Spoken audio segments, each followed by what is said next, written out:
hardly believe it. Can't even take you into our backstage. For fear of you just robbing Karnivool or something. Yeah, well, yeah, that's what I've come here to do, really. You know?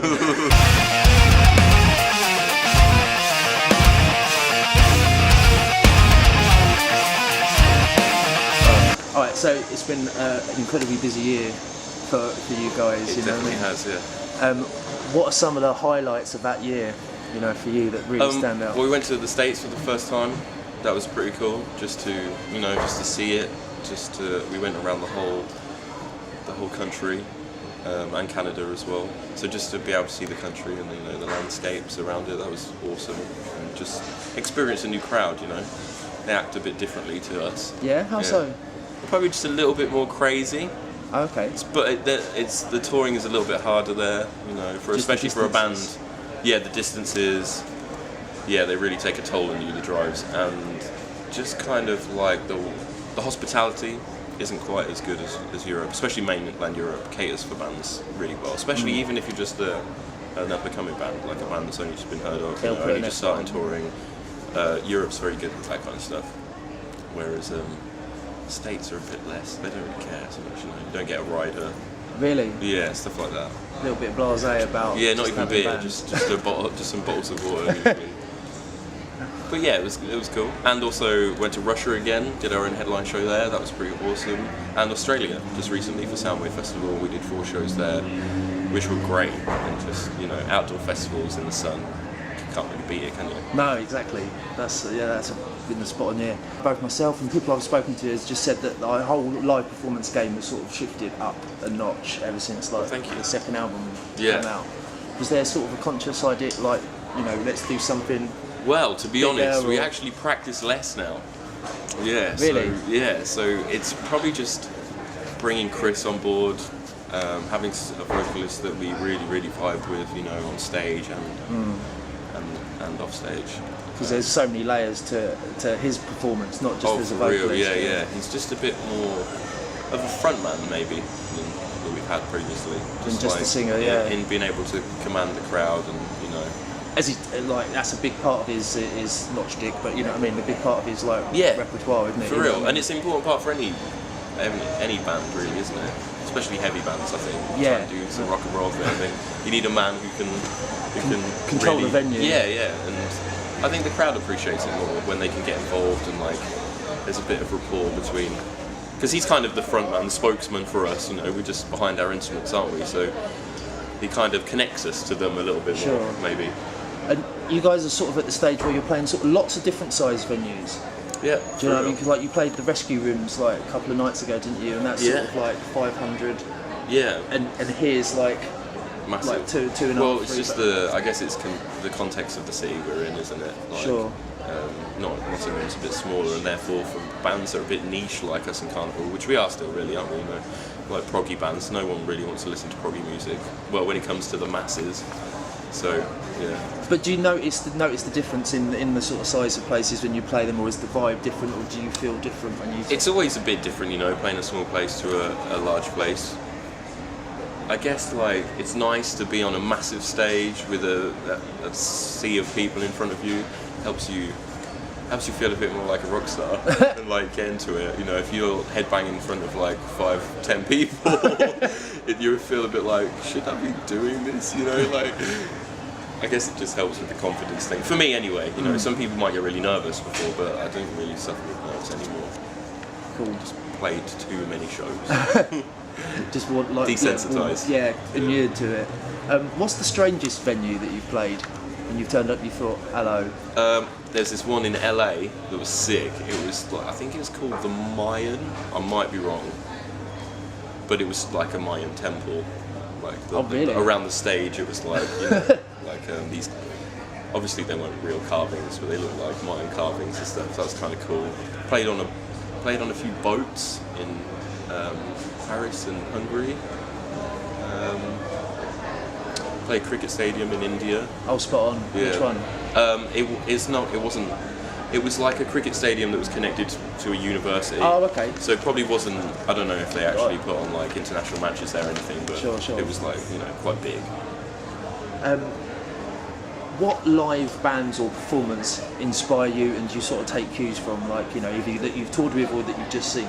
I guess literally everyone you tour with, there's always nights where you know, watch the band and you're like, oh, I could be doing something like that, or, you know, it could be their sound, it could be their look, it could be their stage presence, it could be anything. And I don't think you ever watch a band and you can't gain something from that experience, you know. So everyone we ever tour with, I guess, has added to our own, you know, thing, our stage presence, our sound. You learn as you go, right? It's a constant thing. I guess it's like, if you don't keep going forward, you go backwards. So, like, exactly, you know, and to see someone's act repeatedly is to see the subtleties in it. Exactly, yeah. Even like Karnivool, how I've watched them grow on this tour from, like, you know, everyone starts off and they're a bit unsure, like, of the set or whatever, or the order of the songs, or like maybe they just haven't played a particular song for a long time, you know, and it takes a while for you to get into the flow of playing that set. So, yeah, so cool. Okay, what's your favourite sort of part of the process? Like, is it writing, recording, releasing, or touring? I guess they're all part of one entity, really, aren't they? But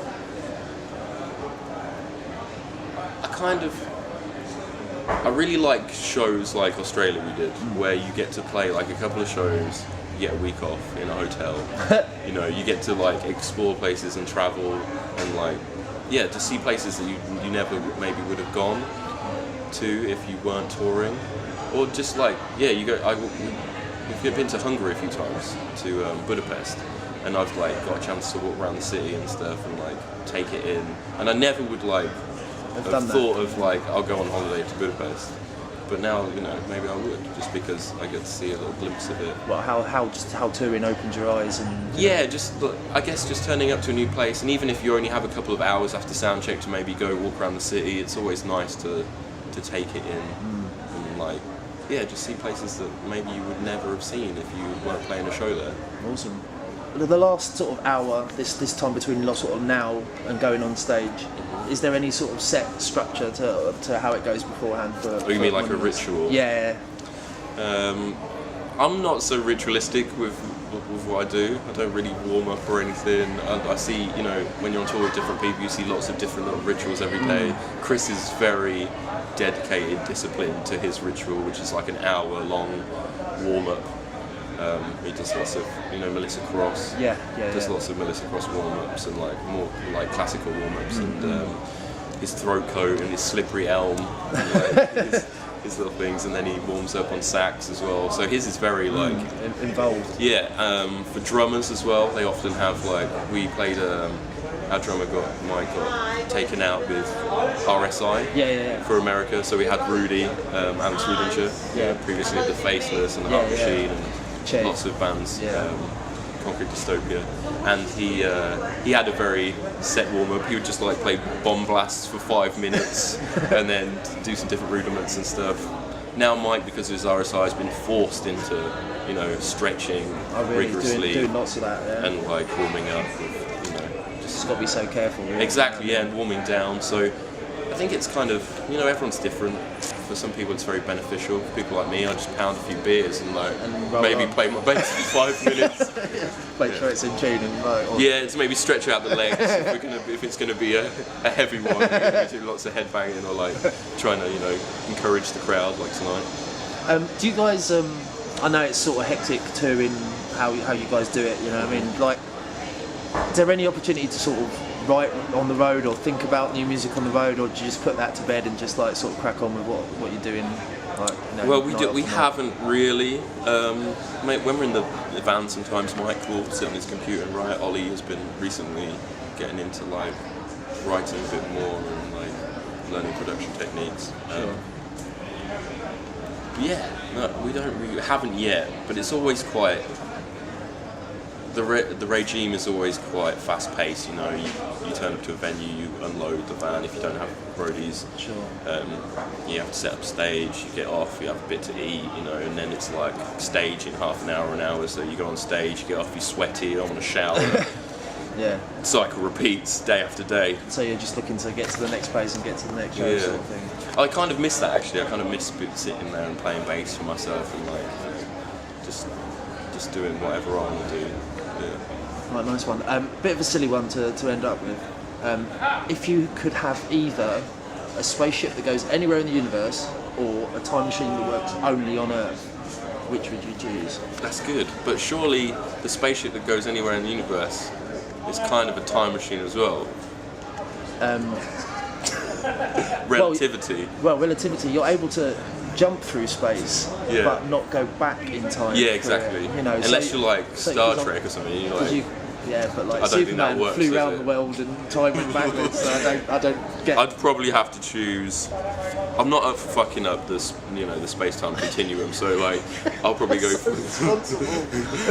I'll probably go for the universal spacecraft. The spacecraft. Sounds sick, actually. Yeah. That's It'd be sick for touring. Wouldn't it? It would make it. Then so we'd have easy more time to like write. Yeah, your own time. That's so responsible. That's the most responsible answer Well, I've ever had to that. That's good. I'm a trainee time lord. Thank you so much. It's been a real pleasure. Nice one.